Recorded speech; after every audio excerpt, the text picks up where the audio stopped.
Oke, baik, terima kasih atas kesempatan yang diberikan. Di sini saya akan menjelaskan mengenai pencemaran. Pencemaran adalah masuk atau dimasukkannya makhluk hidup, zat, energi, dan atau komponen lain ke dalam air atau udara.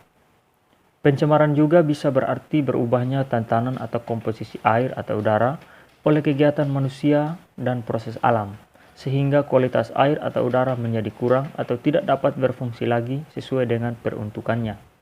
Pencemaran terhadap lingkungan dapat terjadi di mana saja dengan laju yang sangat cepat, dan beban pencemaran yang semakin berat akibat limbah industri dari berbagai bahan kimia termasuk logam berat.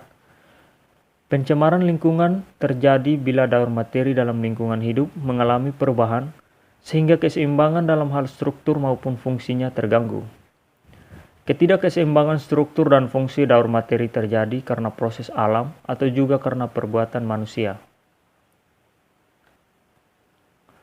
Pembangunan di era globalisasi didukung oleh munculnya teknologi yang sangat canggih dan memberikan dampak yang sangat besar dalam perubahan lingkungan yang disebabkan oleh tercemarnya lingkungan oleh sampah dan limbah dari pembangunan dan teknologi tersebut. Sisa buangan atau limbah industri dapat berupa gas atau debu, cairan, dan padatan. Sisa buangan air yang dikeluarkan oleh proses-proses industri sering disebut air limbah industri. Air limbah industri berbeda-beda dalam jumlah maupun kekuatan pencemarannya, sesuai dengan satuan operasi atau proses yang merupakan sumbernya. Limbah cair ini dapat mengakibatkan pencemaran lingkungan, yaitu apabila limbah atau bahan ini tidak dapat dihancurkan oleh organisme hidup dan mengalami akumulasi dalam komponen lingkungan, maka akan menimbulkan gangguan kesehatan. Limbah yang menyebabkan pencemaran lingkungan antara lain minyak, detergen, asam, dan alkali, limbah cair yang mengandung logam. Di sini saya akan membahas materi mengenai distribusi akumulasi pencemaran logam berat oleh hewan air.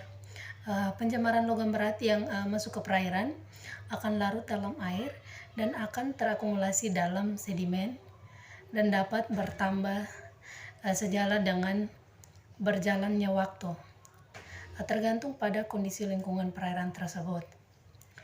Logam berat ini di mana dia dapat berpindah dari lingkungan ke organisme dan dari organisme atau organisme lain dan melalui rantai makanan. Seperti yang kita ketahui, logam berat di perairan memberikan dampak terhadap organisme perairan dan juga pada manusia.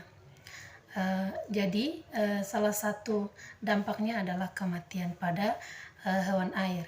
Ini saya akan menjelaskan jenis logam berat yang terdapat dalam perairan.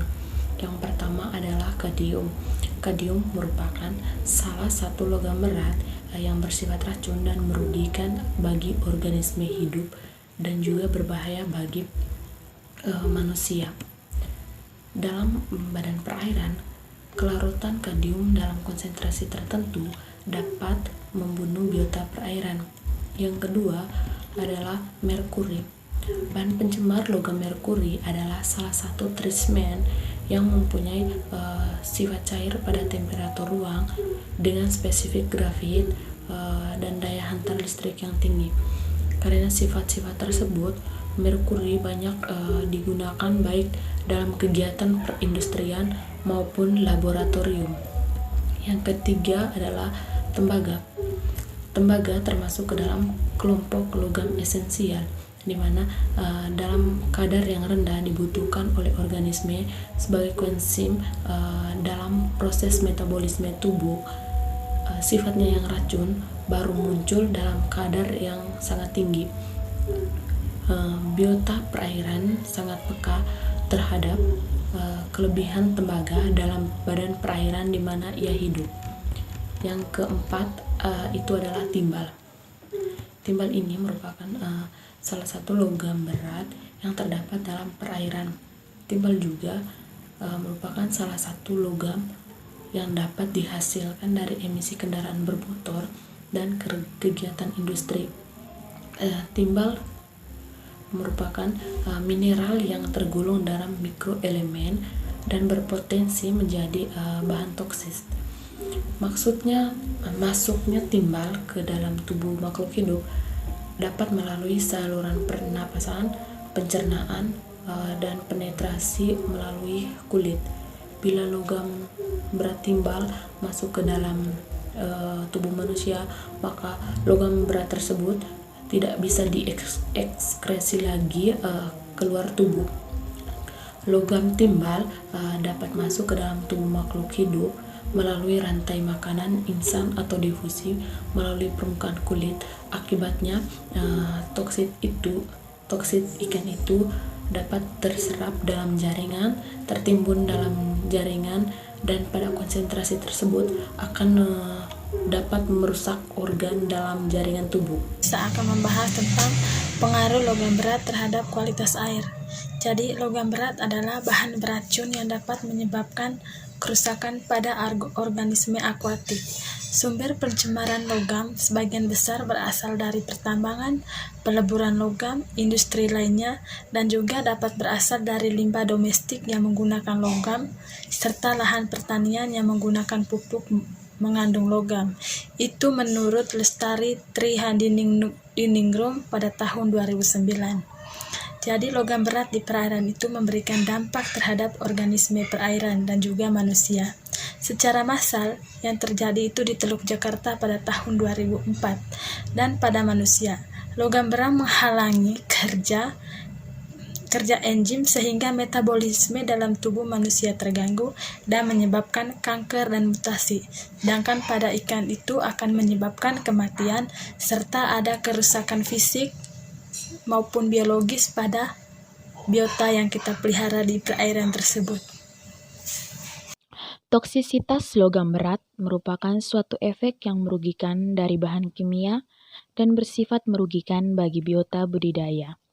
Efek yang dapat ditimbulkan dari logam berat tersebut pada organisme budidaya antara lain dapat merusak fungsi fisiologi dari biota tersebut.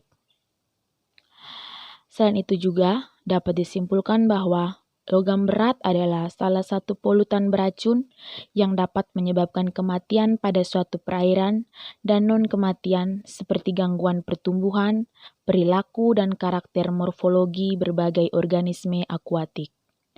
Logam berat dapat masuk ke tubuh organisme melalui insang, permukaan tubuh, saluran pencemaran, otot, dan hati.